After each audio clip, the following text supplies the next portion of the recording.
शांत रात्र, निर्जन कॅनल रोड आणि अचानक वातावरण घुमला तलवारींच्या खनखनाटाचा आणि ओरडण्याचा आवाज. नांदेडचे रहिवासी गाढ झोपेत असतानाच शहराच्या एका कोपऱ्यात मृत्यूचं तांडव सुरू होतं.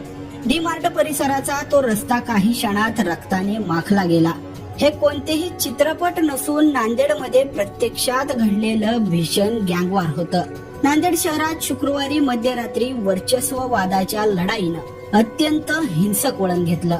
दोन कुख्यात गुन्हेगारी टोळ्या एकमेकांना भिडल्या आणि या रक्तरंजित संघर्षात 3 जणांचा खात्मा झालाय, तर 5 जण मृत्यूशी झुंज देत आहेत.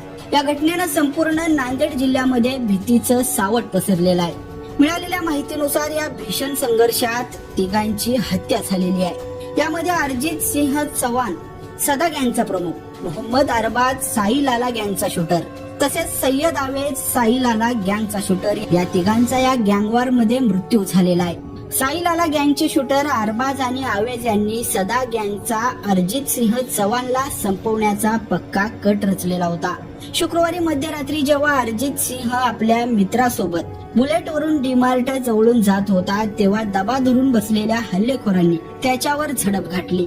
अंधाराचा फायदा घेत अरबाज आणि त्याच्या साथीदारांनी अर्जितवर तलवारींनी सपासप वार केले होते.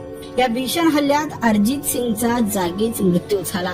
आपल्या गँग मधील तरुणाला रक्ताच्या थरोळ्यात पडलेलं पाहून अर्जितच्या साथीदारांनी आक्रमक पवित्रा घेत त्यांनी पळून जाण्याच्या प्रयत्नात असलेल्या मोहम्मद अरबाज आणि आवेजवर चाकू आणि खंजीरने प्रतिहल्ला चढवला.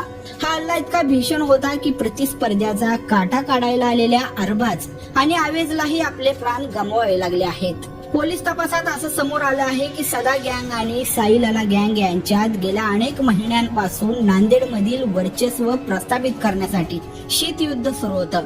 याच धुसफुसीचा शेवट शुक्रवारी रात्री 3घांच्या मृत्यूने झालाय. एका बाजूला सत्तेची हाव आणि दुसऱ्या बाजूला सुडाची आग. यातूनच नांदेडमध्ये हे गँगवॉर पेटलेलं आहे. या घटनेनं पोलिसांसमोर मोठं आव्हान निर्माण केलं असून सध्या शहरात प्रचंड तणावाचं वातावरण निर्माण झालंय. आरोपींना पकडण्यासाठी आणि परिस्थिती नियंत्रणात ठेवण्यासाठी पोलीस सध्या कडक पावले उचलत आहेत.